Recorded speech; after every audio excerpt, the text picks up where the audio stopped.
이어서 디모데전서 8절 1장 8절부터인데 문맥상 5절부터 제가 계명의 목적은 순수한 마음과 선한 일부가 여기서 벗어나 귀에 거슬리는 허튼 소리를 짓거리는 쪽으로 빗나가 버렸나니 자기네가 말하고 주장하는 것이 무엇인지 알지도 못하면서 율법 선생이 되려고 하다가 그리 되었느니라.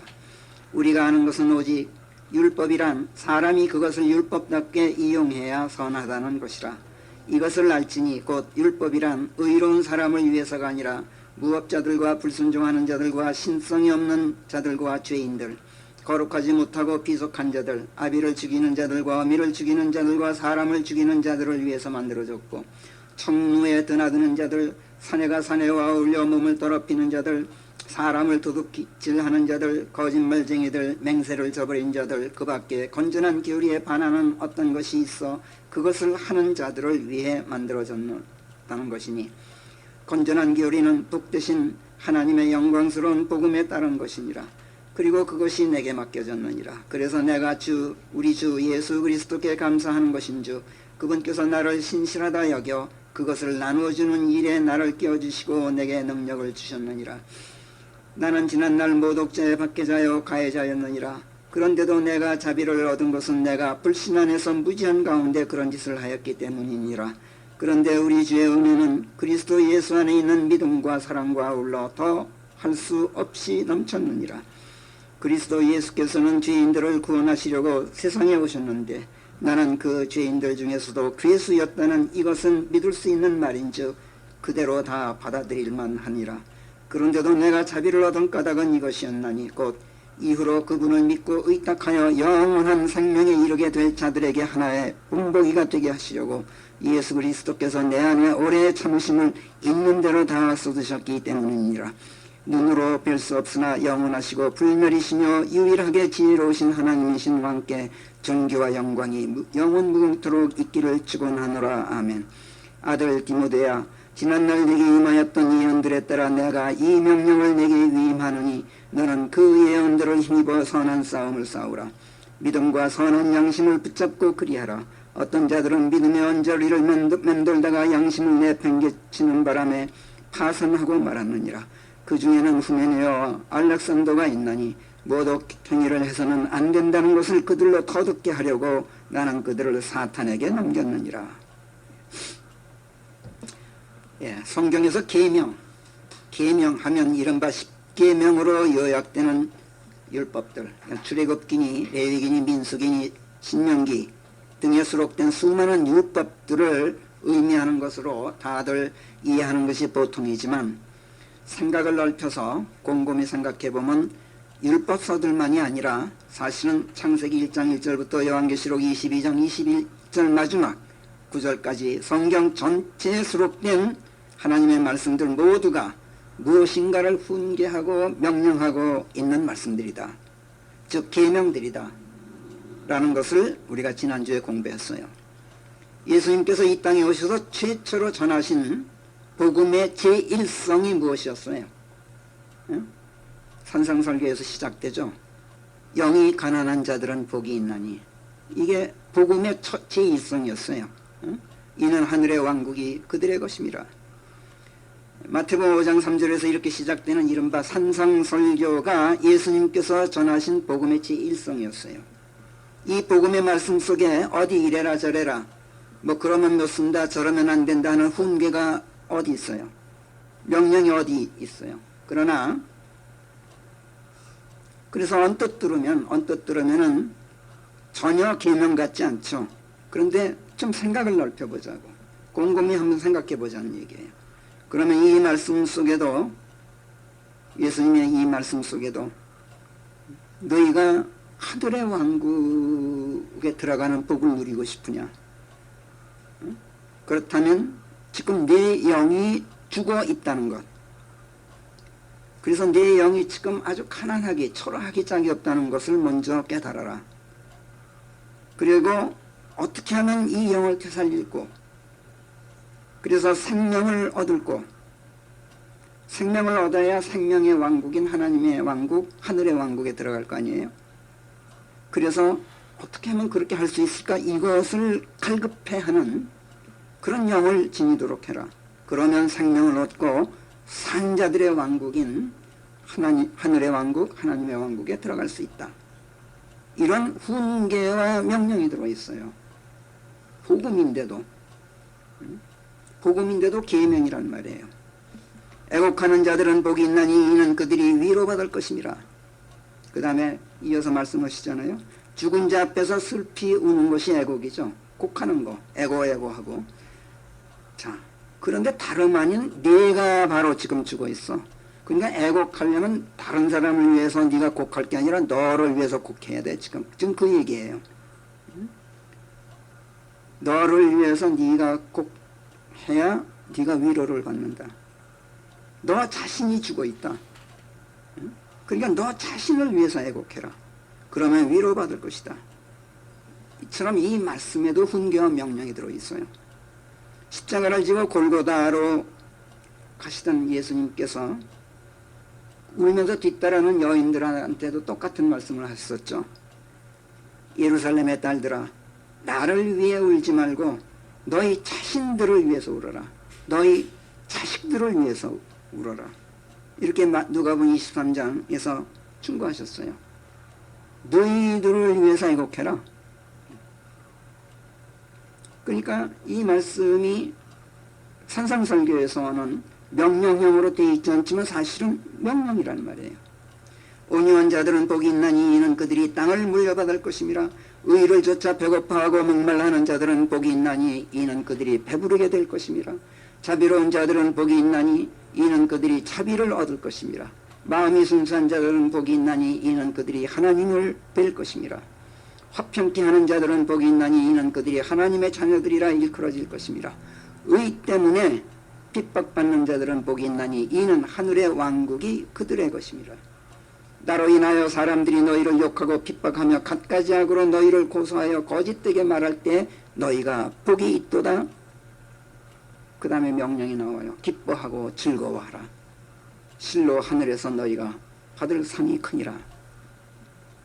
정말 너희가 복받고 싶으냐? 그렇다면 살아있다는 착각을 하지 말아라. 너희가 그런 착각으로 교만하지 말고 온유한 마음부터 가져라. 무슨 너희들이 자꾸 도덕을 내세우고 윤리를 말하면서 혼자 의론치 하면서 하고 남을 정죄하는데 그러지 말라. 너 자신부터 죄인이란 걸 인식하고 하나님께 의롭다고 인정받도록 그것을 배고파하고 목말라 해라.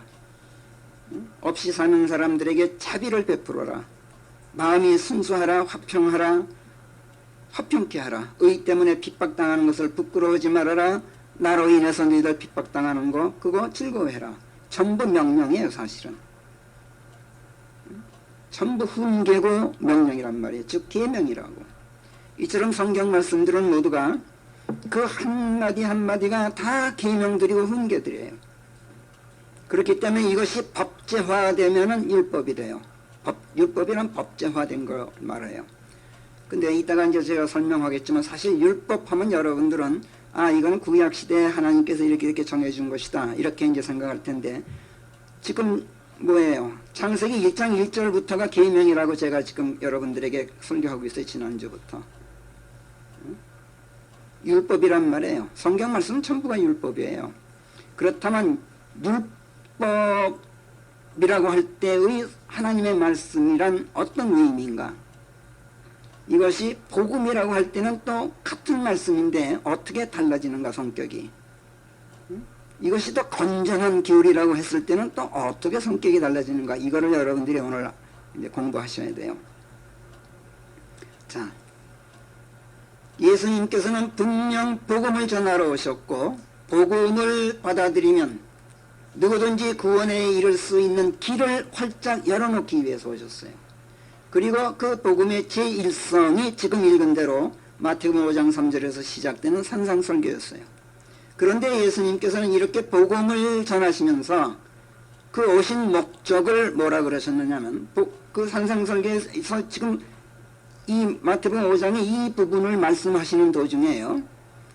복음의 제1성을 전하시면서 뭐라고 표현하셨는지 한번 보세요. 17장에서 5장 17절에서 마태복음 5장 17절에서 내가 율법이나 선지서들을 폐하러 온 줄로 생각하지 말아라. 나는 폐하러 온 것이 아니라 이루러 왔다. 이렇게 말씀하셨어요. 그러니까 하나님 복음을 전하시면서 율법을 완성하러 왔다. 지금 이렇게 말씀하셔요. 그러니까 당신께서 전하는 그 복음이 모두 계명들과 율법들을 완성시키기 위한 말씀들이지 그것을 무효화시키는 말씀들이 아니라는 거예요. 그러시면서 이어서 마태복음 5장 18절에서 이러셔요. 내가 너희에게 말하노니, 굉장히 강한 톤이에요. 지금 진실로 하늘과 땅이 없어지기 전에는, 그러니까 이런 표현은 굉장히 강한 그 표현이거든요. 어떤 일이 있어도 율법에서, 그러니까 성경 말씀에서가 아니라 그냥 율법에서 이렇게 표현하셔요. 1.1핵도 없어지지 아니하고 끝내다 이루어지리라. 이렇게 선포하셨어요. 우리는 성경 말씀들이 다 이루어지기 전에는 영원히 존속하는 하나님의 말씀들이다 하는 걸 우리가 알아요. 성경 말씀들이. 하나님의 말씀들이 영원하다는 건 성경 도처에서 증언하고 있는 바예요. 하나님의 말씀이 영원하다는 건. 푸른 마르고 꽃은 시들되 그러나 우리 하나님의 말씀은 영원히 서 있으리라. 이사야서 40장 8절 말씀이에요. 너희는 썩는 시간이라 썩지 않는 시에서 곧 영원히 살아 존속하는 하나님의 말씀에 의해서 새로 태어났느니라. 이는 모든 육체가 풀과 같고 사람의 모든 영광이 풀꽃과 같기에 이르는 말이니라. 푸른 시들고 거기에 달린 꽃은 떨어져 없어지느니라. 그러나 주의 말씀은 영원히 지속하느니라. 베드로전서 2장 1장 23절에서 25절까지 말씀. 예수님께서도 마태복음 24장 35절에서 또 한 번 강조하셨어요. 하늘과 땅은 사라져 없어질 것이로되 내 말씀들은, 여기서 내 말씀들이라 그래요. 아까 5장에서는 율법이라고 표현하셨는데 여기서는 하나님의 말씀들 사라져 없어지지 아니하리라 이렇게 말씀하셨어요. 그래서 그리스도인이면 하나님의 말씀이 영원하다는 사실에 누구도 이의를 달질 않아요. 그리스도인이면 말이죠. 그런데 계명과 율법이 영원하다 이렇게 말하면 펄쩍 뛰는 사람들이 굉장히 많아요. 한둘이 아니야. 기독교 신학계에서 특히 그래요. 율법이 어떻게 영원하냐 이러고 덤벼든단 말이에요. 그런데 예수님께서는 지금 방금 우리가 읽어본 것처럼 상상설교 중에서 하늘과 땅이 없어지기 전에는 어떤 일이 있어도 율법에서 1.1핵도 없어지지 않는다. 영원하다 이렇게 말씀하셨어요. 율법. 하늘과 땅이 없어지기 전에는.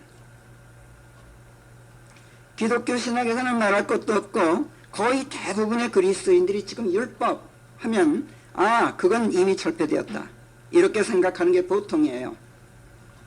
하기는 성경도 고린도서 3장 10절 11절 같은 데서 보면은 성경도 이렇게 표현해요.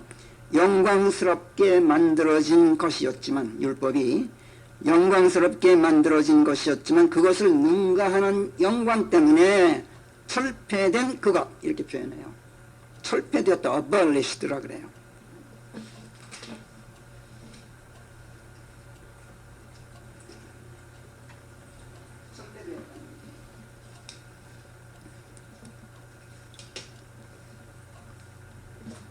또 고린도후서 3장 13절에서는 또 이렇게 말씀해요. 얼굴에 너울을 씌워 철폐된 그것, 율법을 가리켜서 얼굴에 너울을 씌워 철폐된 그것의 결말을 이스라엘 자손이 끝까지 주목해 볼 수가 없었다.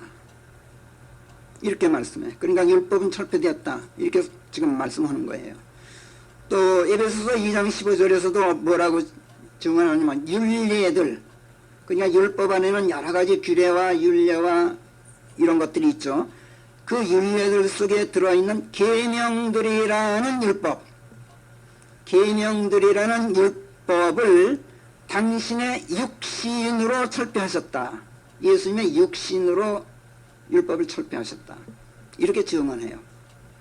그러니까 지금 율법 했을 때 그건 이미 철폐되었다. 이렇게 사람들이 생각하는 것 조금도 무리가 아니에요.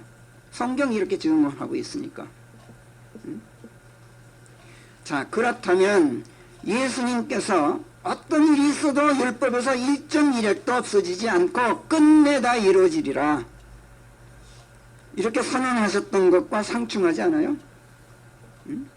율법은 영원하다. 상충하지 않아요? 예수님께서는 분명 누구든지 이들 계명들 중, 율법이에요, 이 계명들 중 작은 것 하나라도 어기고 또 사람들에게 그리하라고 가르치는 자는 하늘의 왕국에서 가장 작은 자라고 일컬어질 것이다. 그러나 누구든지 그것을 행하고, 율법이죠, 또 사람들에게도 그리하라고 가르친 자는 하늘의 왕국에서 큰 자라 일컬어질 것이다. 이렇게 역시 마태복음 5장이에요. 산상설교 중에 지금 복음을 전하는 19절에서 그렇게 말씀하셨어요.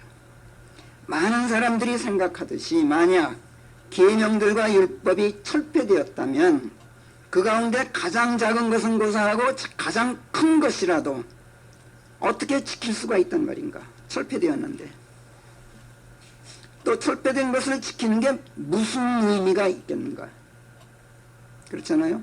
그래서 여기서 참 이 두 가지 그 모순점을 우리가 발견해. 언뜻 보면 모순점, 서로 상충하는 이야기처럼 들린단 말이에요. 여러분도 은연중에 아마 이런 그 상충점 때문에 마음속에 어떤 갈등이 있었을 걸로 저는 짐작해요. 은근히 그런 그 갈등이 속에 잠재해 있단 말이죠. 해결되지 않은. 오늘 완전히 그걸 해소하세요. 이 해답을 찾지 못한 이른바 세대주의자들은 여기에 대해서 전혀 해답을 찾지 못했어요. 그래서 마태복음, 그거는 구약의 연장선상에 있는 왕국복음이다. 그건 유대인들에게만 해당된다. 그거는 이 다음 대환란 시대나 천년왕국 시대나 적용될, 아니면 구약 시대에 아직 살고 있는 유대인들에게나 이 시대에 적용되는 말씀들이다. 이렇게 몰아붙였어요. 그래서 산상설교도 구약의 테두리에서 벗어나지 못하는 말씀들로 가르쳐요.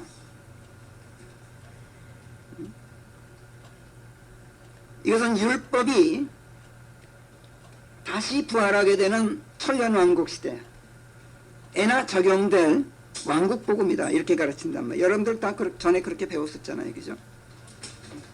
그러니까 교회 시대인 지금 이 시대에는 적용되는 말씀들이 아니라는 거예요.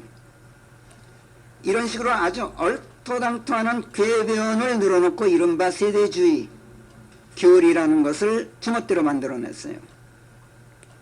자, 이것이 왜 얼토당토하느냐, 왜 이것이 궤변이냐 하는 것은 더도 말고 마태복음 1장 1절만 봐도 알아요. 마태복음이 왕국복음이라고 하는데 마태복음 1장 1절은 뭐라고 선언하냐면 주 예수 그리스도의 세대에 관한 책이다. 이렇게 선언해요. 구약의 연장선상이 아니라 새로운 시대를 알리는 책이다. 주 예수 그리스도의 세대, 그리스도인들의 세대에 관한 책이다. 이러고 시작한단 말이에요. 그런데 어떻게 마태복음이 구약의 연장선상에 있다 운운할 수가 있겠어요? 이런 자들은 성경 말씀들 전체가, 성경 말씀들, 이런 율법서에 있는 그 소위 율법이라는 그 율법만이 아니라 창세기 1장 1절부터 요한계시록 22장 21절에 이르기까지 성경 말씀들 전체가 사실은 훈계와 명령을 담고 있다는 것은 꿈에도 생각할 수가 없어요. 이 사람들은. 우리는 지금 그걸 배웠잖아요. 태초에 하나님께서 하늘과 땅을 창조하셨다. 단순한 서술문 같지만 그러므로 너희들 무슨 진화론이니 빅뱅이니 이상한 소리 제발 좀 하지 말아라.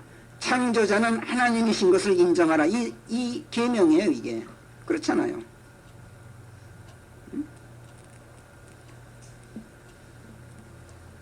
그런데 이 사람들은 그런 걸 꿈에도 상상을 못해. 이것은 이 말씀 속에 명령이 들어있고 훈계가 들어있다 하는 생각은 전혀 못한단 말이에요.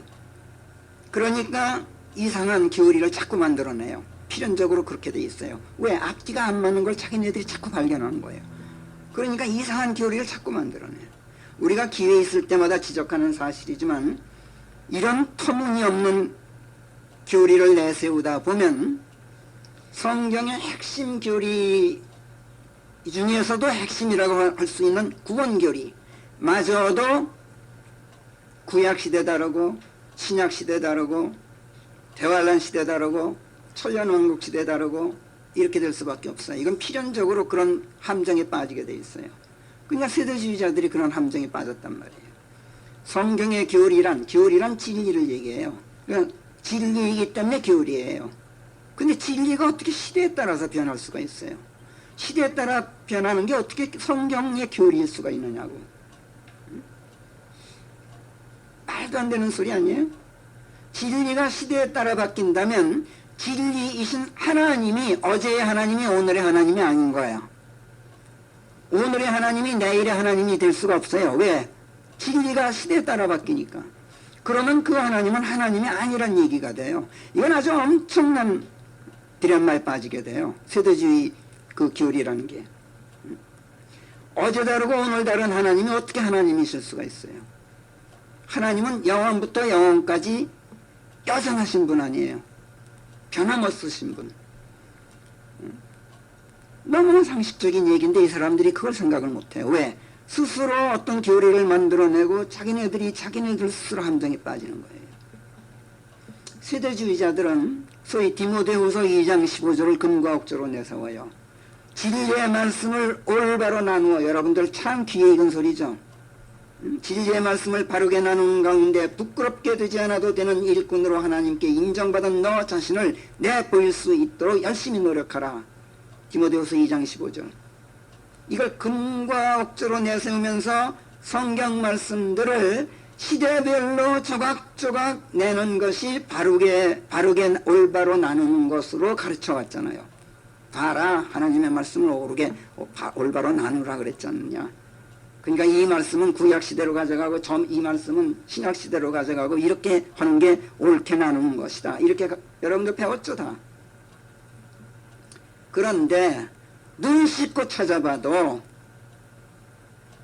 시대별로 바르게 나누라 이런 말씀은 어디에도 없어요. 이 구절에도 없을 뿐더러 성경 어디에도 없어요. 여기서 바르게 나누라 이 말씀은 시대별로 발기발기 찢어놔라 이런 뜻이 절대로 아니에요. 무슨 뜻이죠? 그 다음 16절을 보면 금방 알아요. 무슨 뜻인지. 세대주의자들이 15절은 금과억조로 내세우는데 16절은 한마디도 안 해요. 원래. 자, 16절이 뭐라 그래요? 속되고 헛된 말장난을 피하라 그러죠. 이런 것들은 신성업성을 더욱 키우는 법이다. 그러니까 진리의 말씀을 바르게 나누라, 속되고 헛된 말장난 피하라, 지금 그렇게 연결되는 거예요. 진리의 말씀을 바르게 나누라는 뜻은 진리의 말씀을 진리가 아닌 것과 뒤섞어서 이 세상에 속되고 헛된 말이 되지 않도록 해라, 지금 이런 뜻이에요. 그건 세상 사람들이 하는 말이야. 하나님의 말씀을 그것과 뒤섞어서 속된 말장난으로 전락시키지 말아라, 지금 그런 경고예요. 진리의 말씀을 진리의 말씀답게 거룩하게 대하라. 말씀의 뜻을 성경적으로 잘 분석해서 그 말씀 속에 들어있는 진리를 하나하나 찾아내라, 지금 그 뜻이에요. 하나님의 말씀들은 하나님의 신성이 담긴 말씀들이에요. 하나님의 성품이 들어있단 말이에요. 그렇기 때문에 신성이 없는 속된 세상의 속된 말들과 갈라놔야 돼요. 나누어 놔야 돼요. 그렇지 않으면 하나님의 말씀들도 세상의 말들처럼 헛된 말장난이 되고 말아요.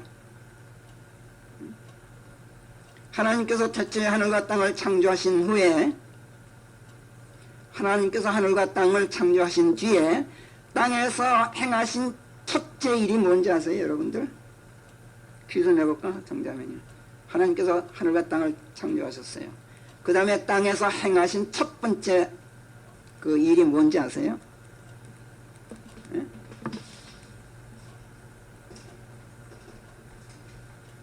나누신 일이에요. 나누신 일. 디바이드 하신 일이에요. 물들을 나누셨죠. 하나님께서. 하나님께서 말씀하시기를 빛이 있으라 하시니 거기에 빛이 있게 되었다. 그 다음에 하나님께서 그 빛을 보시니 그것이 선하였느니라. 그래서 하나님께서 그 빛을 어둠에서 그 전에 예, 맞아요. 예. 맞아. 그 빛을 어둠에서 가르셨다. 빛을 어둠과 디바이드 하셨어요. 그냥 디모데후서 2장 15절에서 말하는 그 말씀을 바르게 나눈다는 그 디바이드라는 단어가 창세기 1장 3절에서 나오는데, 자, 빛을 어둠에서 디바이드 하셨어요. 띄워놓으셨단 말이에요. 그리고 하나님께서는 그 빛을 낮이라 부르시고 그 어둠을 밤이라 부르셨느니라. 그리고 저녁이 지나 아침이 되니 첫째 날이었느니라. 자, 빛과 어둠을 기섞지 않으셨어요. 갈라 넣으셨단 말이에요. 하나님의 말씀과 세상의 그 속된 말과 뒤섞어 놓지 않으셨어요. 디바이드 하란 얘기예요. 생명과 죽음을 뒤섞어 놓지 않고 갈라 놓으셨어요. 진리와 거짓을 갈라 놓으셨어요. 선과 악을 기범벅이 되지 않게 하셨어요. 그래서 빛이 절대로 빛이지 어둠일 수가 없게 하셨고, 어둠이 절대로 빛과 공존할 수 없게 해놓으셨어요. 생명이 죽음일 수가 없고 죽음이 생명일 수가 없게 해놓으셨단 말이에요. 선과 악이 어깨동무를 할 수 없게 해놓으셨어요. 하나님의 자녀들이 벨리알의 자식들과 함께 할 수 없게 만들어 놓으셨어요. 이게 디바이더신 거예요. 이것이 거룩하게 구별해 놓으신다는 말과 똑같은 뜻이에요. 그 다음에 6절에서 창세기 1장 6절에서 하나님께서 또 말씀하시기를 물들 한가운데 궁창이 있으라. 그리고 그것이 물들을 물들에서 갈라놓도록 하라. 여기서 디바이드예요. 물들을 물들에서 갈라놔. 그래야 하나님께서 궁창을 만드시고 그 궁창 아래에 있는 물들을 궁창 위에 있는 물들에서 또 디바이드 하셨어요. 분리해 넣으셨느니라. 하나님께서는 궁창으로 물들을 디바이드 갈라 놓으시고 하늘의 유리바다로 하늘의 하늘과 땅의 땅과 구별을 하셨어요. 유리바다로 갈라 놓으셨어요. 그리고 부름받고 택함받은 자 외에는 아무나 함부로 셋째 하늘을 제집 드나들지 못하게 하셨어요. 이처럼 디바이드라는 단어, 이 단어는 갈라놓는 것을 뜻해요. 물론 성경에서 이 단어는 분배하다, 분할하다, 또 분열하다 이런 다른 뜻으로도 쓰여요. 그러나 하나님의 말씀들이 분할되어서 시대별로 다르게 적용된다는 의미는 성경에 어디에도 없어요. 그런데도 세대주의자들은 하나님의 말씀들을 시대별로 다르게 적용하고 인종별로, 심지어는 그렇잖아, 이건 유대인들에만 적용된다, 이게 민족적으로 갈라놓는 거야. 이렇게 적용하면서 괴상한 교리를 만들어냈단 말이에요. 이거야말로 속되고 헛된 말장난이에요. 그렇잖아도 신성 없는 자들의 신성 없음을 더욱 키우는 자들이에요. 세대주의자들은.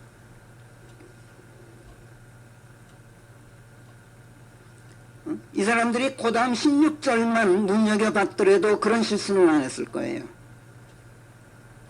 자, 하나님의 말씀들은 모두가 그 안에 훈계와 명령이 들어있는 계명들이고 지켜져야 할 율법들이에요.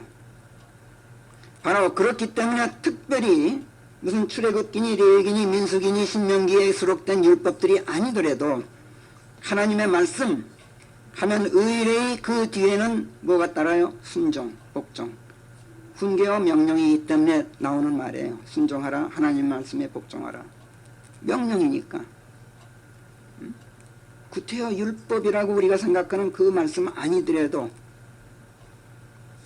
그런데 아까 읽어본 것처럼 계명들이라는 율법이 철폐되었다. 이렇게 고린도후서 3장 10절 11절이 선언해, 에베소서 2장 15절이 밝힌단 말이에요. 자, 그렇다면 성경 말씀들 전체가 철폐되었단 말인가? 만약 그렇다면 이건 보통 문제가 아니죠. 자, 보세요. 율법은 철폐되었다. 분명히 지금 에베소 2장 15절에서도 얘기하고 고린도후서에서도 증거해요. 자, 그런데 지금 우리는 뭐라고 공부했어요? 성경 말씀들이 전부 계명이고 율법이다. 그러면 철폐되었으면 성경 말씀들이 다 철폐되었다는 얘기가 되고 말죠. 이거 보통 문제가 아니란 말이에요. 그러니까 펄펄 뛰는 사람들이 나오게 돼 있어요. 성경을 끝내면서까지, 성경을 요한계시록 22장에서 끝내면서까지 뭘 강조해요? 어떤 사람이라도 이 예언의 책의 말씀들을 지워 없애면 하나님께서 생명책에서 그의 몫을 지어 없앨 것이다. 이런 무시무시한 경고를 바래요.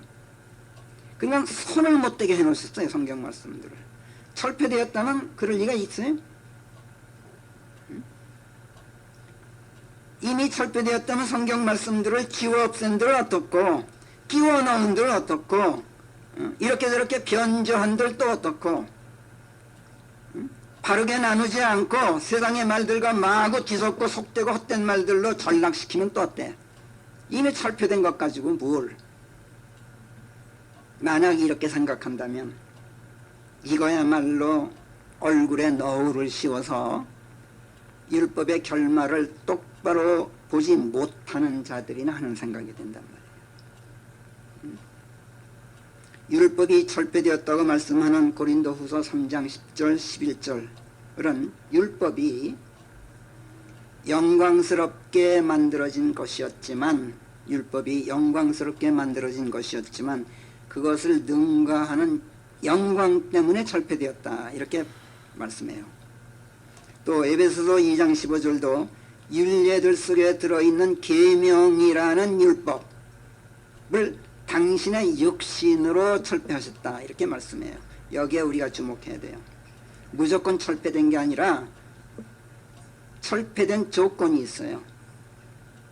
바꿔 말해서 율법을 능가하는 영광을 지닌 다른 말씀들, 즉 복음이 임하지 않았더라면, 또 예수 그리스도의 육신이 십자가에 달려 피 흘리지 않았더라면 율법은 철폐되지 않았다. 이런 선언이에요.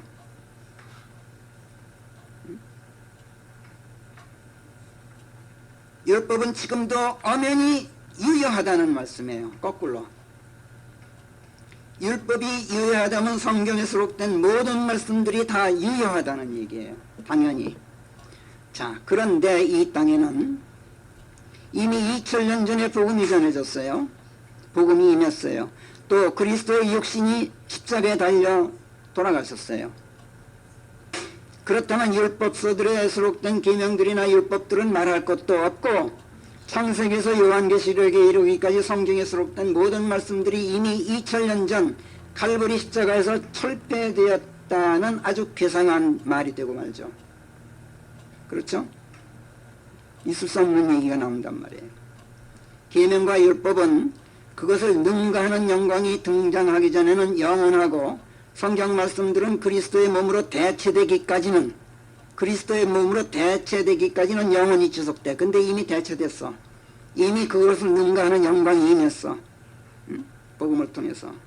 예수님께서 바로 이 목적으로 이 세상에 오셨잖아요. 그리고 그 목적을 이루셨잖아요. 칼보리에서. 그런데도 율법이든 계명이든 하나님의 말씀들 중 철폐된 것은 하나도 없어. 너는 내 앞에 다른 어떤 신들도 있게 말라. 자, 잘 들어보세요. 제1계명이에요. 10계명에.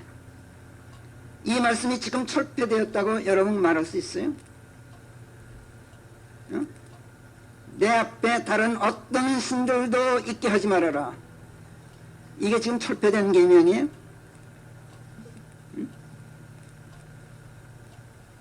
이 말씀은 3,500여 년 전에 내려진 명령이지만 지금도 여전히 유효한 절대 명령이에요. 결코 철폐된 명령이 아니란 말이에요. 네 부모를 공경하라. 너는 살인하지 말라. 간음하지 말라. 도둑질하지 말라. 거짓 증언하지 말라. 네 이웃집 탐하지 말라. 지금이라고 해서 이런 명령들과 훈계들이 철폐되었다고 여러분들 생각하세요? 철폐됐으면 도둑질해도 되는 거예요? 간음해도 되고, 응? 부모한테 불효해도 되고? 아니잖아요. 자, 안식일을 기억하여 그것을 거룩하게 지키라. 아, 이건 철폐됐다. 이렇게 생각하겠죠, 여러분들. 이건 철폐됐다. 그래요. 다른 건 몰라도 이 계명만은 철폐된 것처럼 여겨져요. 철폐된 게 아니에요. 철폐된 것처럼 여겨진단 말이에요. 그러나 신약성경 어디에 이 계명이 철폐되었다는 말씀이 있어요. 한번 찾아보세요. 신약성경에서 안식일이라는 단어가 총 60회 나와요. 신약성경에서만. 근데 안식일을 지키라는 계명 자체가 철폐되었다. 이 계명은 철폐되었다라는 말씀은 한 군데도 없어요. 다만 골로새서 2장 16절에서 골로새서 딱 2장 16절 한 군데에서 어떤 사람도 먹고 마시는 것으로나 축일이나 신월이나 경축일이나 어떤 세달 맞이할 때 또는 안식일을 중히 여기는 일로 너희를 심판하지 못하게 하라. 이런 말씀이 있어요. 골로새서 이게 2장 16절이에요. 안식일을 지킨다 안 지킨다 가지고 너를 심판하지 못하게 해라.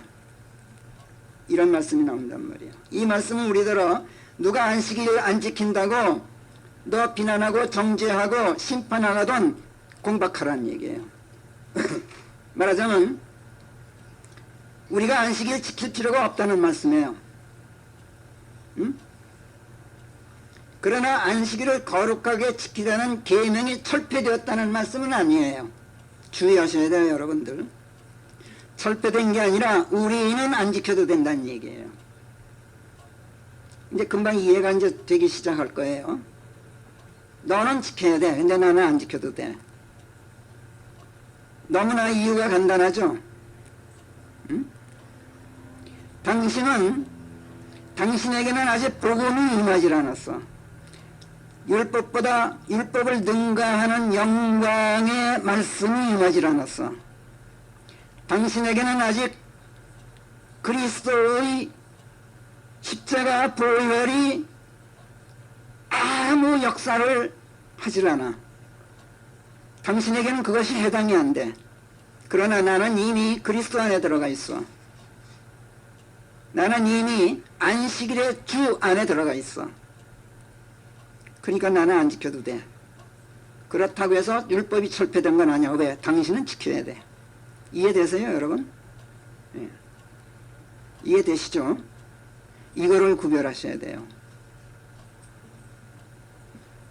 일곱째 날은 주 내 하나님의 안식일인즉 그 날에는 네가 어떤 일도 하지 말지니 네 아들도 네 딸도 네 남종도 네 여종도 네 가축도 그리고 네 문중에 있는 네 나그네도 일하지 말지니라. 출애굽기 20장 10절이에요. 이 명령은 지금도 유효한 성경 말씀이에요. 철폐되질 않았어요, 절대로.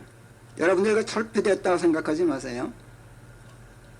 자, 그렇다면 고린도후서 3장 10절 11절 에베소서 2장 15절 아까 본 대로 거기로 다시 돌아가서 율법이 철폐되었다. 이렇게 말씀하시는 것은 무슨 까닭일까? 골로새서 2장 14절에서도 지금 아까 봤듯이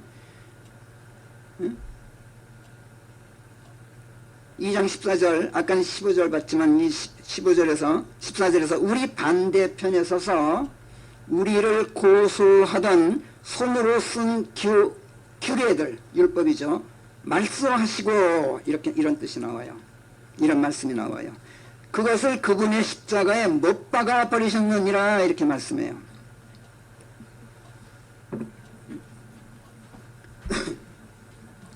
그런데 왜 자꾸 철폐된 것이라고 지금 내가 자꾸 말하는지 여러분 이제 어리둥절, 아까까지는 했겠지만 이제 어리둥절 안 할 거예요.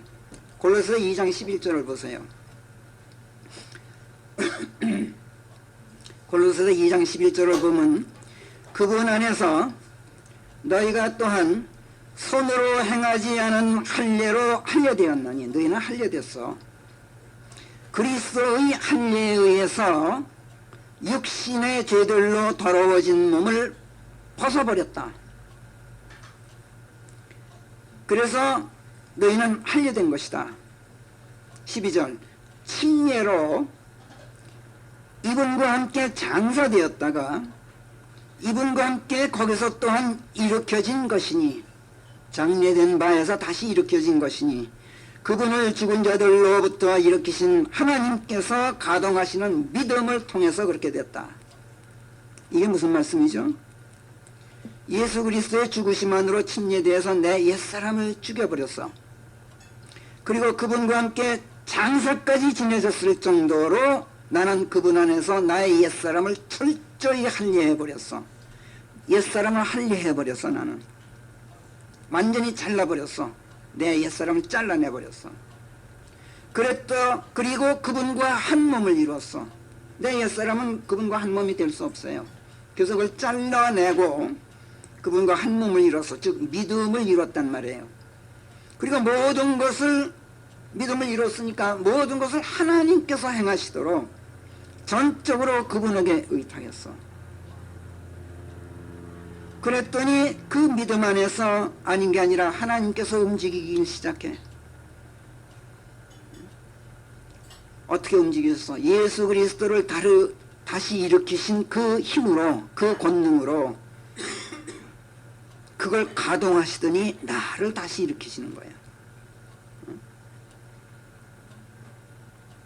그래서 새롭게 태어난 나는 이미 옛날의 내가 아니라 죄로 더러워졌던 몸에서 완전히 할례된 옛날의 나와 나로부터는 완전히 디바이드 되어버린, 여기서 디바이드예요.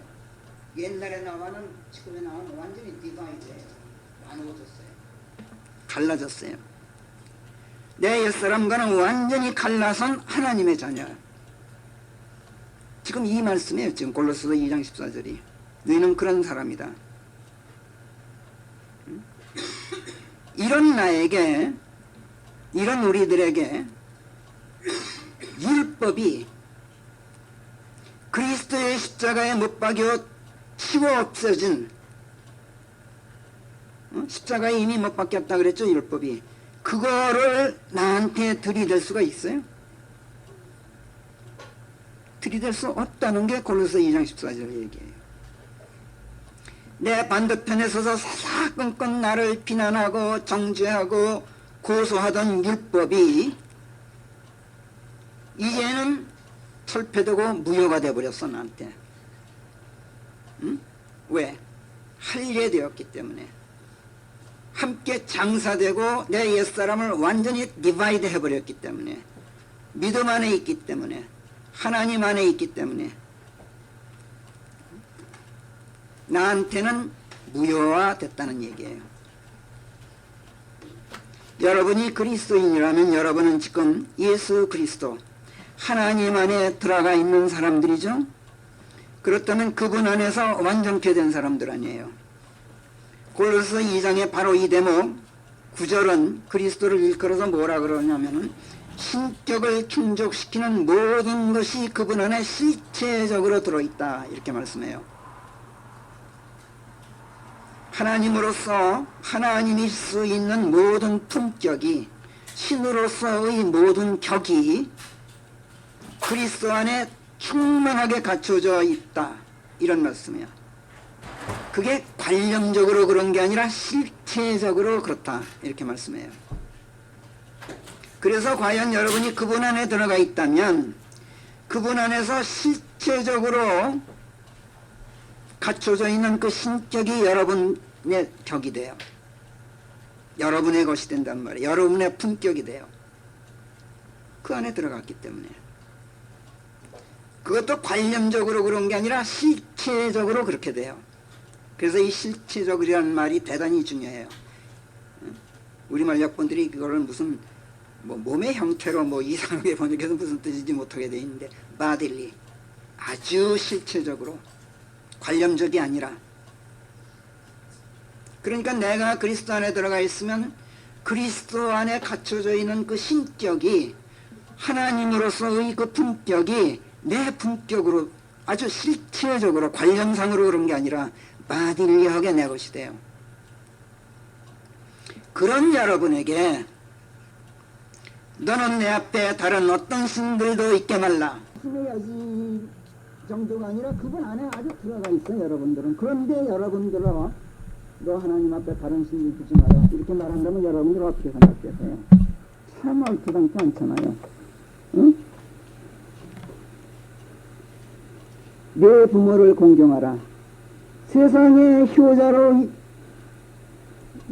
너무나 효자로 알려진 사람한테, 실제로 효자인 사람한테, 효도가 극진한 사람한테 야, 너 네 부모 공경해 이래봐야 한번 정작이 어떨 것 같아요.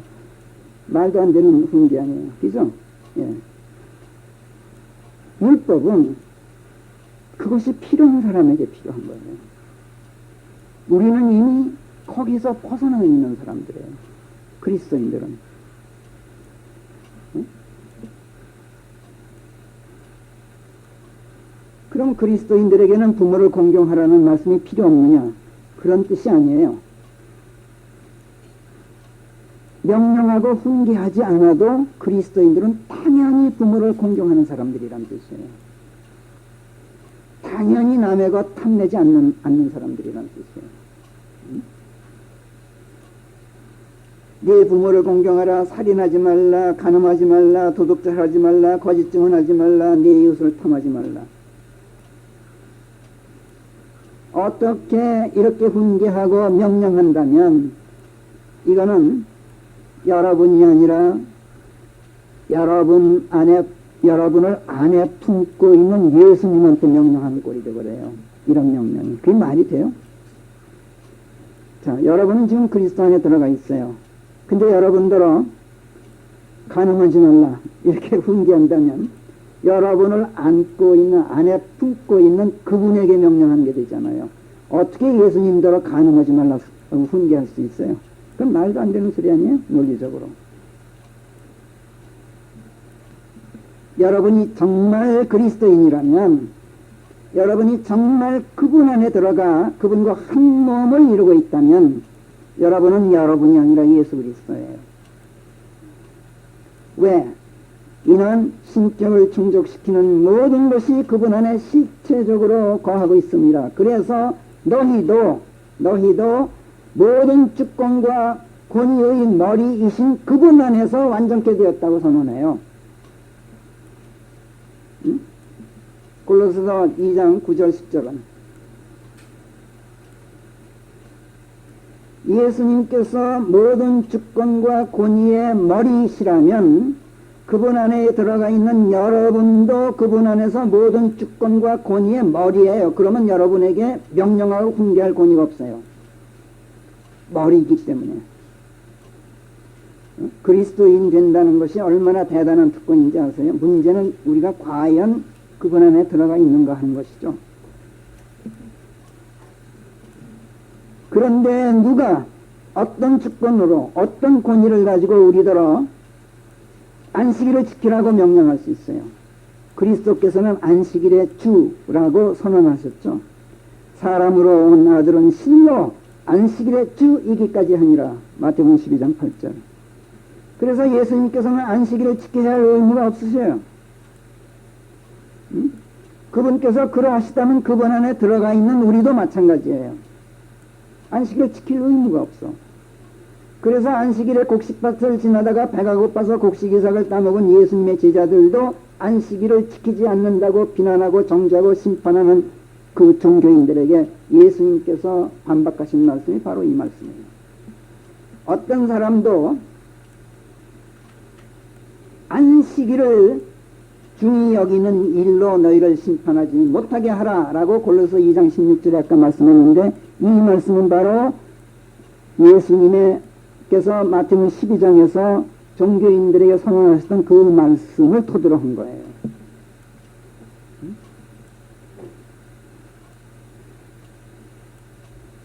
지금 이 시대에 안식일이 철폐되었다는 것은 바로 이런 맥락에서 하는 말이에요. 철폐된 자들에게만 철폐됐어요.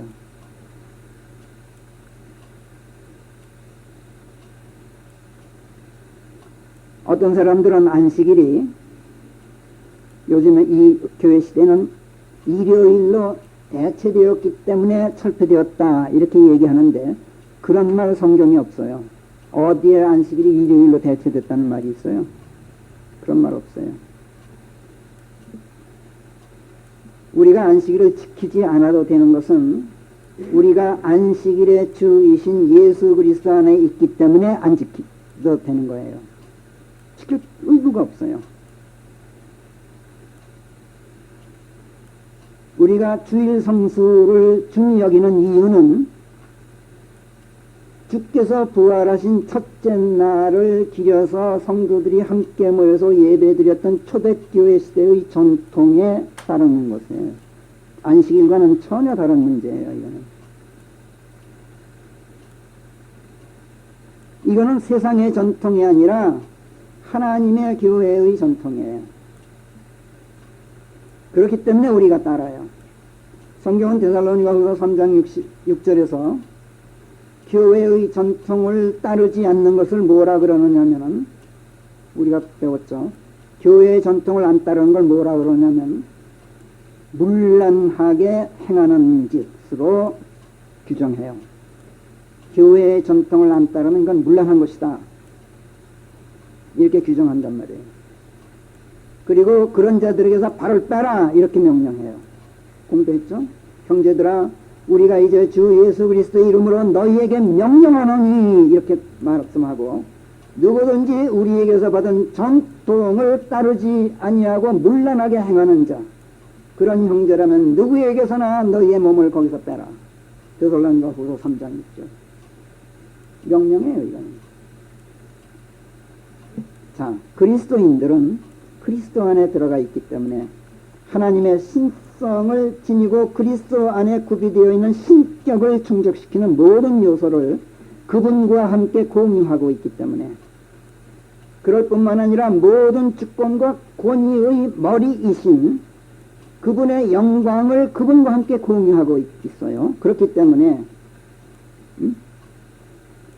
계명으로서의 모든 율법이 영광스럽게 만들어졌지만 그 영광을 능가하는 그리스도의 영광을 우리가 공유하고 있는 거예요. 그렇기 때문에 율법은 더 이상 우리 앞에서 영광의 빛을 발하지 못해요. 우리 앞에서는 율법은 더 이상 영광스러울 수가 없어요.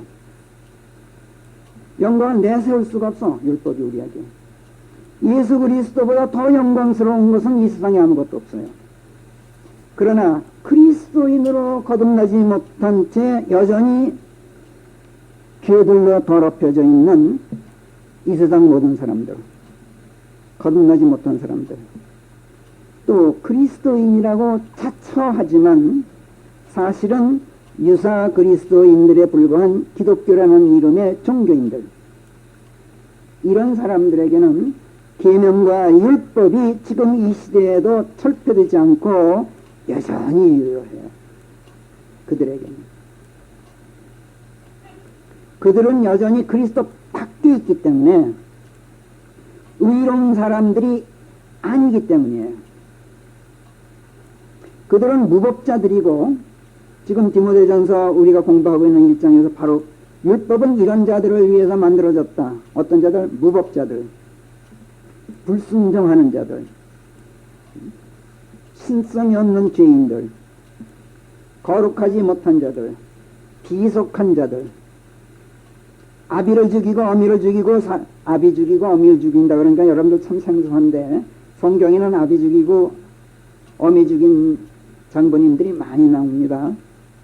실제적으로 역사적으로 볼 때. 그런데 이 시대에 와서는 또 없느냐? 얼마나 많아요? 뭐 며칠 전에도 누가 저희 애미 죽이고서 뭐 시체를 6개월 동안 뭐 감춰놨대, 어떤 그 고등학생이. 그런 자들.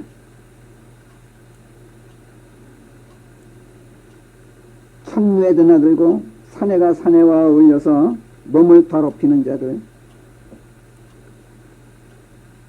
군대에서 동성애 못하게 한다고 카나다로 망명한 사람이 있대. 근데 또 카나다 정부가 그걸 또 받아들여야 돼서 참 이상한 세상이야. 응? 이런 자들.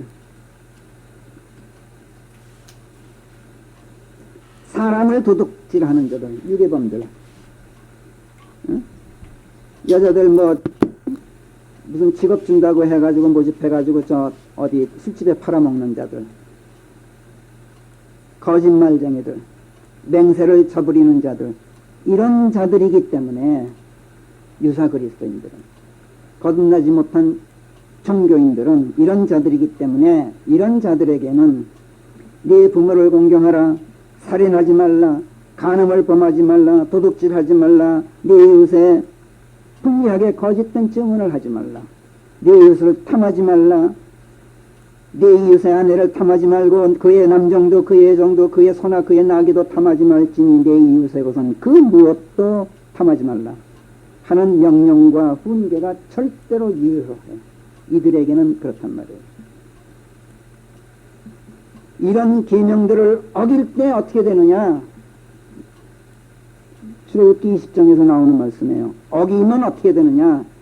반드시 죽음에 처해지도록 규정하고 있는 율법, 그것으로 다스려져야 할 사람들이에요. 이들은, 그들은 폐역 안에서, 그리스도 안에 들어가 있지 않은 사람들은 전부 폐역 안에 있는 사람들 아니에요. 이들은 폐역 안에서 자기 자신을 섬기고 육신을 섬기고 물질을 섬기고, 이건 폐역 안에 있으면 필연적으로 그렇게 돼요. 물신인 바알을 섬기는 것, 온갖 잡신들을 섬기는 자들일 수밖에 없어요. 이런 자들이기 때문에 이들에게는 너 내 앞에 다른 신을 두지 마라, 이 계명이 유효하단 말이에요. 너는 그 어떤 색인 형상도 내게 있게 말고, 이 계명이 유효하다고 그들에게는. 왜? 보세요. 뭐 온갖 모사품 만들어 놓고 뭐 그림 그려 놓고 십자가 걸어 놓고 막 그냥 마리아상 만들어 놓고 뭐 온갖 짓들 다 하잖아요. 응?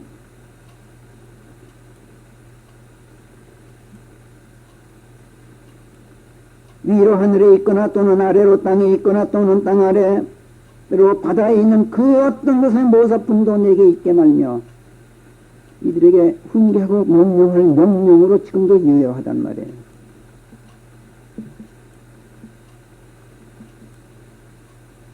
주 내 하나님의 이름을 가져다가 헛되게 하지 말라. 아주 엄정한 계명으로 그들에게 지금 명령되어야 될 명령이에요. 지금 이거는. 이런 계명을 어기면 그들은 어떻게 되느냐? 3대 4대에 이르기까지 그 폐역 안에서 행한 그 폐역을 자식들 위해서 하나님께서 다시 와서 찾아보겠다, 이런 끈질긴 하나님의 무서운 시선을 피할 수 없는 자들이에요. 지금 그들은 결코 죄 없다고 하나님께서 비호해 주지 않으신 사람들이란 말이에요. 하나님의 응징만 기다리고 있는 사람들이에요. 그들은 심지어 안식일을 기억하여 그것을 거룩하게 지키라 하는 계명에도 규제를 받는 사람들이에요. 다른 계명들은 고사하고 이 계명 한 가지만 지키지 않는다는 그 이유만으로도, 무슨 뭐 네 부모를 공경하라 이런 계명들 말고 안식일을 기억하여 그것을 거룩하게 지키라 하는 계명을 안 지키는 이 이유 하나만으로도 죽음에 처해져서 지옥을 모면하지 못하게 되어 있는 사람들이에요. 지금 그 사람들 몰라서 하는 거예요. 이런 점에서 무슨 여호와의 증인들이니 안식교도들이 안식일을 지금도 지키는 것은 참 정직한 거예요. 왜? 우리는 아직 그리스도 안에 들어가 있지 못하고 폐역 안에 있습니다. 우리에게는 아직 계명이 유효하고 율법이 우리를 규제합니다라는 것을 스스로 고백하는 거 아니에요. 안식일을 지킨다는 것은 우리는 아직도 율법을 지켜야 할 사람들입니다라는 고백이에요. 이해되세요? 왜? 그리스도 안에 들어가지 못했어요. 우리는 아직도 우리에게는 복음이 임하지 않았고 율법보다 더 영광스러운 것이 아직 임하지 않았고 그리스도의 육신으로 철폐된 그 율법이 그 육신이 보혈이 육신이 흘린 보혈이 우리에게 아직 잊혀지지 않았기 때문에 율법이 아직 철폐되지 않아서 우리는 최소한 안식일만이라도 지킵니다 하는 참 역설적이지만 스스로 고백하는 거예요. 지금 그 사람들이. 그러니까 정직하단 말이에요. 이 사람들은. 근데 기독교라는 이름의 종교를 신봉하는 유사 그리스도인들은 이 양심마저도 없어요. 이해되세요? 여러분들. 이들은 그리스도인으로 거듭나지도 않았으면서 주일 성수를 중히 여겨야 한다면서 초대교회의 전통을 지키는 이단아들이에요. 그 목적이 어디 있는지 여러분들 다 아시잖아요. 이들이 왜 주일 성수를 그렇게 중요하는지 아시죠? 폐역 안에서 이들이 주일 성수를 외치는 것은 순수한 마음도 선한 양심도 거짓 없는 믿음에서 나온 것도 아무것도 아니란 걸 우리가 알죠. 그 목적이 뭔지 여러분들 금방 아시죠? 정말로 구원받고 진짜 그리스도인이 되어 있는 사람들, 정말로 예수 그리스도 안에 들어가 있는 사람들, 정말로 믿음 안에서 하나님과 한 몸이 되어 있는 사람들, 그래서 하나님의 신성을 지니고 그리스도 안에 있는 신격의 요소들을 그분과 함께 공유하고 있는 사람들, 그 모든 것이 자기 자신이 아니라 그들 안에 계신 그리스도께서 행하시는 사람들. 그렇기 때문에 성경이 가르치고 요구하고 권면하고 명령하는 모든 행위들이 행위예요. 성경이 요구하는 모든 행위들이 실천적으로 이행될 수밖에 없는 사람들, 자동적으로 이행될 수밖에 없는 사람들. 왜? 그리스도께서 하시기 때문에. 사람이 하는 것이 아니라. 이런 사람들. 오직 이런 사람들만이 계명과 율법에서 자유로워요. 율법은 행위를 요구하죠. 그렇죠? 근데 누구의 행위를 요구합니까? 율법은 사람의 행위를 요구해요. 율법은 사람의 행위를 요구하는 하나님의 말씀이에요. 그런데 복음은 사람의 행위를 요구하지 않아요. 그리스도의 행위를 요구해요. 복음은 너는 못한다. 나만이 할 수 있다. 그러므로 너는 완전히 내게만 의탁해라. 이것이 복음이에요. 그러면 내가 한다. 너는 절대로 너 스스로 살아날 수가 없다. 나만이 너를 살릴 수 있다. 그러므로 너는 절대로 내게 의탁해서 내 안에 들어와라. 그러면 너는 자동적으로 내 안에서 다시 살아난다. 이게 복음이에요. 잘 들으세요. 율법은 사람의 행위를 요구해요. 근데 사람의 행위가 절대로 이루어질 수 없다는 것을 결국은 깨닫게 하기 위해서 율법을 주셨어요. 그래서 하나님, 한 명에도 저는 안 됩니다 라고 고백하도록 하기 위해서 율법이 주어졌단 말이에요. 그때 오냐, 이제 네가 깨달았구나, 못한다는 걸. 그리고 십자가 보혈을 내보이는 게 복음이에요. 그래서 그리스도인들은 정말 그분 안에 들어가 있는 사람들은 그분께서 행하시기 때문에 내가 행하지 않아도 그분이 행하신다는 말이에요. 그렇기 때문에 그리스도인은 성경이 요구하는 모든 행위가 절로 이루어지는 사람들이어야 돼요. 나는 가만히 있어도 된다. 가만히 있어도 돼. 왜? 그분이 계시기 때문에. 이게 그리스도인들이에요. 계명과 율법에서 자유롭다는 것은 계명과 율법을 지킬 필요가 없다는 뜻이 아니라 그리스도 안에서 이미 완성되고 완료되었고 완벽하게 지금 지켜지고 있기 때문에 계명과 율법을 더 이상 들이댈 수가 없다, 이런 뜻이에요. 들이댈 수가 없어. 아까도 말씀드렸죠. 효자한테 효도하라. 들이댈 수가 없어. 응?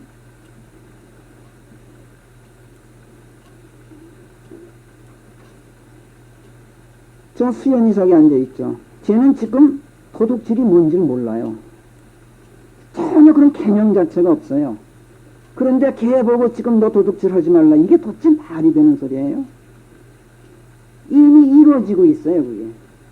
그리스도인들은 그리스도 안에서 이미 그게 이루어지고 있는 사람들이에요. 그렇잖아요. 하나님께서 하늘과 땅을 창조하셨다는 것을 알고 확신하고 그것을 삶의 토대로 삼고 살아가는 사람들한테 너 왜 진화론 믿어? 이런 터무니없는 말이 어디 있어요?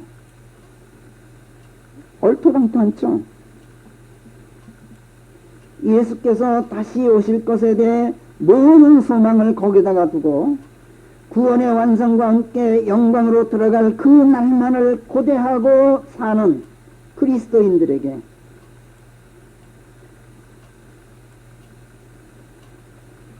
세상에 소망 두지 말고 살아. 이렇게 얘기하면 여러분들 참 어처구니 없잖아요. 구원받은 사람들어 구원받으라고 말하는 것만큼이나 대상을 잘못 짚은 말이 어디 있어요? 참 귀에 거슬리죠. 이것을 디모데전서에서는 귀에 거슬리는 허튼 소리라고 말하는 거예요. 응? 귀에 거슬리는 허튼 소리는 바로 이걸 두고 하는 말이에요. 정말로 거듭난 사람들에게, 정말로 거듭난 그리스도인들에게 있어 성경 말씀들은 그 자체로 확고한 세계관이에요. 아주 변경될 수 없는 가치관이에요. 말씀 그 자체가. 결코 저버리지 못할 삶의 신조란 말이에요.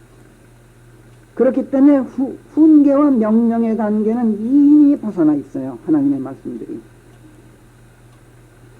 우리는 앞에서 성경 말씀들이 창세기에서 요한계시록에 이르기까지 그 한마디 한 말씀 모두가 훈계와 명령을 담고 있다고 배웠어요. 맞아요. 그러나 이것은 이미 거듭난 그리스도인들을 향한 훈계와 명령이 아니라 그리스도인들이 거듭나지 못한 자들에게 들고 가야 될 훈계와 명령이에요. 우리가 그 말씀들을 훈계와 명령으로 들고 그들에게 가서 전해줘야 될 말씀들이란 말이에요. 그리스도인들이 그 말씀을 받아들이고 순종하게 된 연유를 그들에게 설명하기 위해서 가지고 가야 될 말씀들이에요.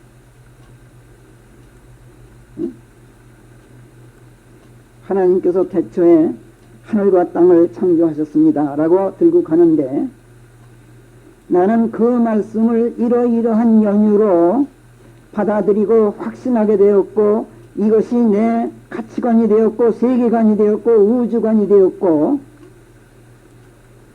내 삶의 토종이 되었습니다 라고 간증하면서 당신도 그러므로 진화론 따위는 믿어서는 안 됩니다 라는 걸 조리 있게 설명할 수 있는 재료로서 훈계와 명령들이란 말이에요. 하나님의 말씀들이. 응? 무법자들과 불순종하는 자들과 신성이 없는 자들과 죄인들, 거룩하지 못하고 비속한 자들, 아비를 죽이는 자들, 어미를 죽이는 자들, 사람을 죽이는 자들, 청류에 드나드는 자들, 사내가 사내와 어울려 몸을 더럽히는 자들, 사람을 도둑질하는 자들, 거짓말쟁이들, 맹세를 저버린 자들, 그 밖에 건전한 기울이에 반하는 것이 있으면 어떤 것이라도 그것만 찾아다니면서 행하는 자들, 이런 자들에게 우리가 훈계하고 명령할 말씀들이란 말이에요. 그리스도인들이 그리스도인들에게 훈계하고 명령할 말씀들이라 아니란 말이에요. 그런데 그리스도인들도 못되는 자들이 그리스도인들에게 오히려 훈계하고 명령해. 오늘날 지역교회들이 하는 짓 아니에요, 그게. 얼마나 어처구니 없어요. 오늘날 기독교라는 이름의 종교 집단에 속한 지역교회들이 이런 우스꽝스러운 짓을 해요. 자, 우리들에게 있어, 그리스도인들에게 있어 하나님의 말씀들은 우리를 하나님의 자녀로 낳아준 영원히 썩지 않는 생명의 씨앗이었어요. 그렇죠? 우리들에게 있어 하나님의 말씀들은 우리들에게 하나님의 신성을 넣어줘서 하나님의 자녀가 될 수 있게 해준 하나님의 DNA예요. 하나님의 말씀들은 하나님의 유전 형질 그 자체란 말이에요. 우리들에게 있어 하나님의 말씀들은 매일매일 먹고 살아야 할 일용할 양식이에요. 단 한순간도 멈춤 없이 들이마셔야 될, 호흡해야 할 신선한 공기예요. 하나님의 말씀은. 우리들에게 있어 하나님의 말씀은 세파의 홍수에 떠내려가지 않게 해주는 유일한 방주예요. 우리들에게 있어 하나님의 말씀은 원수의 공격을 피할 수 있는 산성이고 피난처이고 보루예요. 그렇잖아요? 우리들에게 있어 하나님의 말씀은 악한 날들에 버텨서서 주께서 다시 오실 때까지 모든 것을 다한 뒤에 굳건히 서 있을 수 있게 해주는 전신갑옷이고 투구이고 진리의 허리띠고 흉패이고 발에 신고 화평의 복음을 전파할 태세를 갖추게 해주는 신발이고 믿음의 방패이고 성령의 칼이에요. 그렇잖아요. 우리들에게 있어 하나님의 말씀들은 모든 일에서 모든 것을 친히 행하시고 역사하시는 하나님의 살아계신 하나님의 권능이에요. 그렇죠? 하나님의 말씀은 우리들에게 있어서 하나님의 권능 그 자체예요. 살아 역사하시는 그분의 그 어떤 양날 가진 것보다도 더 예리해서 우리의 혼과 영을 찔러 가르기까지 하고 관절들과 골수들을 갈라나누는 가운데 우리 자신의 마음속을 통찰해 보도록 해주는, 성찰토록 해주는, 그래서 반성하고 회개토록 해주는 성령의 칼이잖아요. 하나님의 말씀은 형제들을 위해서 모든 것을 다한 기도와 간구로 깨어있게 해주는 말씀들이잖아요. 바로 우리를 깨어있게 해주는 성령 하나님 그 자체란 말이에요. 하나님의 말씀들은. 그래서 그리스도인들에게서 하나님의 말씀들은 사랑 그 자체예요. 왜? 계명의 목적은 사랑 아니에요. 순수한 마음과 선한 양심과 거짓 없는 믿음에서 나오는 사랑입니다. 계명의 목적은. 그런데 우리에게는 그 계명들이 이미 사랑으로 승화되어 있는 사람들이에요. 그리스도인들이기 때문에. 하나님의 말씀들은 이미 율법의 한계를 넘어섰어요. 우리들에게는. 이처럼 거듭난 그리스도인들에게 있어서 하나님의 말씀은 율법의 한계를 넘어서서 사랑으로 승화되어 있을 때 그 말씀들이 바로 건전한 교리인 거예요. 디모데전서에서 핵심 내용 가운데 건전한 교리란 복음에 따른 것이다 라고 말씀해요. 건전한 교리라 하나님의 말씀들이 율법의 수준에 머물 때는 건전한 교리가 못 돼요. 그거는 훈계와 명령의 수준이에요. 그러나 우리처럼 거듭난 사람들에게 있어서 하나님의 말씀들은 건전한 교리로 승화돼요. 그게 바로 사랑이에요. 그러니까 우리는 우리 형제들끼리는 그 말씀들을 가지고 명령하고 훈계하는 것이 아니라 사랑의 도구로 사용돼요. 또 세상에 속한 사람들도 구원받지 못한 사람들에게도 명령과 훈계로 사용되지만 율법으로 사용되지만 하나님의 말씀들은 그 목적은 사랑에 초점이 맞춰져 있어요. 이게 대단히 중요해요. 우리들은 명령하고 훈계하더라도 초점을 사랑에 탁 꽂아두고 명령하고 훈계한단 말이에요. 여기서 벗어나서 하나님의 말씀들을 들먹거리는 것, 사랑에서 벗어나서 율법을 들이대는 것, 이것은 귀에 거슬리는 헛된 소리를 짓거리는 쪽으로 빗나간 것이고, 왜 이렇게 됐느냐? 저희들이 하는 말이 무슨 말인지도 깨닫지도 못한 채 율법 선생들이 되고 싶어서 그렇게 되었다. 이렇게 디모데전서 1장 6절 7절이 규정해요. 하나님의 말씀들을 목적에서 벗어나게 사용하는 자들을 성령께서 1장 6절 7절에서 선언한 것이 바로 이 말씀이란 말이에요. 탄핵이에요.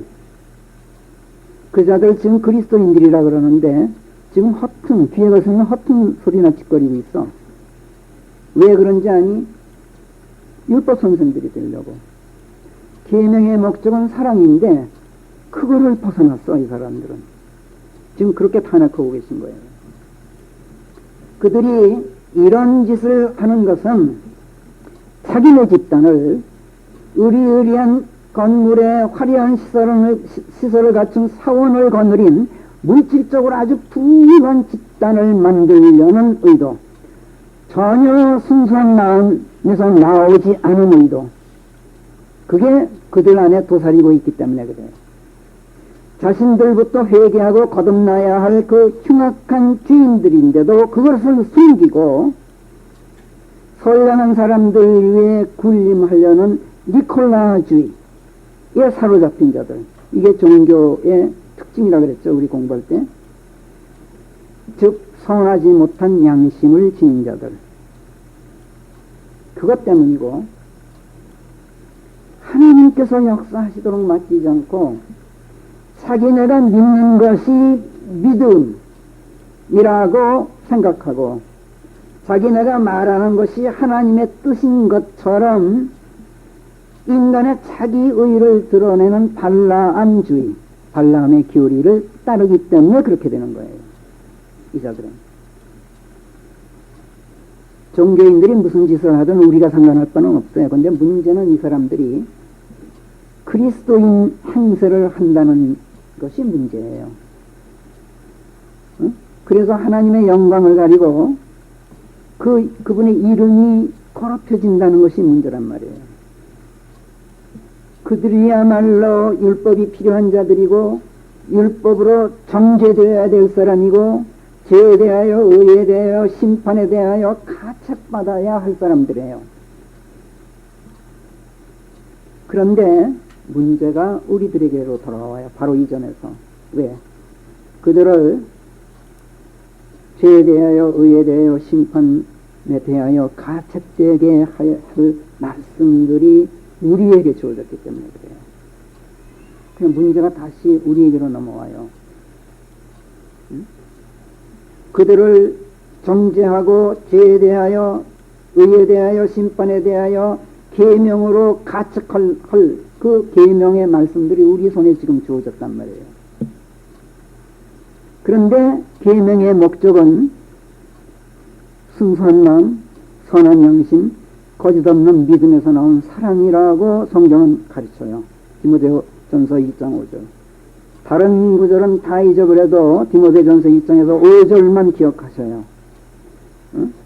계명의 목적은 사랑이다. 근데 아무 사랑이 아니라 순수한 마음에서 나온 사랑, 선한 양심에서 나온 사랑, 거짓 없는 믿음에서 나온 사랑. 그럼 무엇이 순수한 마음이고 무엇이 선한 양심이고 무엇이 거짓 없는 믿음인지는 지난주에 이미 설교에서 여러분들 공부했어요.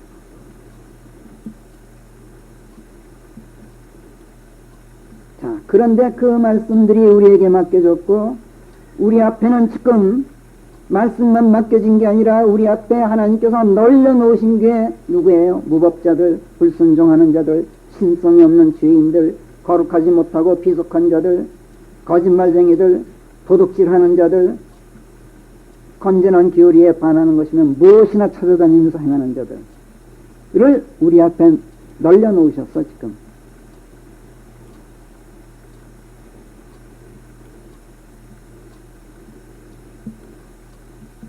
하늘에 있거나 또는 아래로 땅에 있거나 땅 아래로 바다에 있는 것들의 모사품들을 만들어 놓고 그것들에게 몸을 굽혀 절하고 경배하는 자들, 하나님의 이름을 가져다가 그 이름을 헛되게 하는 자들, 그걸 밥 먹듯이 하는 자들이 지금 우리 눈앞에 우글거리고 있어.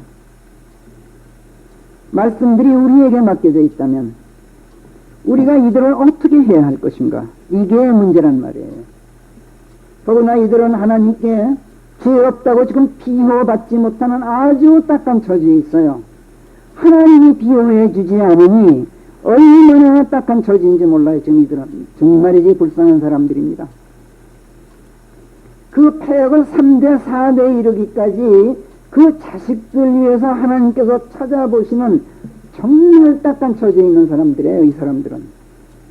자, 그렇다면 우리는 하나님의 말씀들을 맡아 가지고 있는 지금 우리는 그들에게 순수한 마음, 선한 양심, 거짓 없는 믿음에서 나오는 사랑으로 그들에게 하나님의 말씀들을 전하고 가르치고 훈계하고 명령할 준비가 되어 있습니까?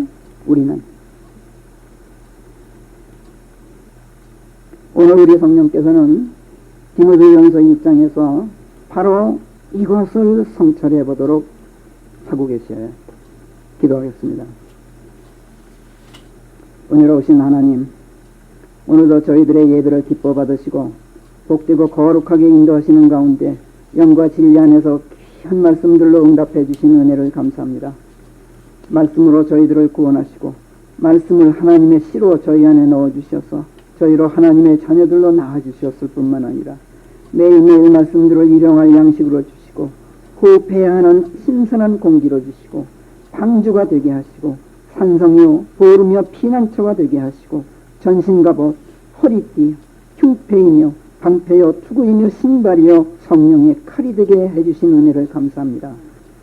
저에게 말씀을 주셨으니 구원받지 못한 자들에게는 계명과 율법으로 훈계하고 명령하고 가르치고 회개할 수 있게 하는 권능을 저희에게 주시고 구원받고 거듭난 그리스도인들에게는 건전한 교리로 가르쳐 주께서 다시 오시는 그날까지 악한 날들에 능히 버텨 굳건히 서 있을 수 있게 하는 능력을 허락하셔 이 모든 일들을 오직 순수한 마음, 선한 양심, 거짓 없는 믿음에서 나오는 사랑으로만 저희가 수행할 수 있도록 저희들을 항상 아버지의 말씀들 안에 묶어두소서.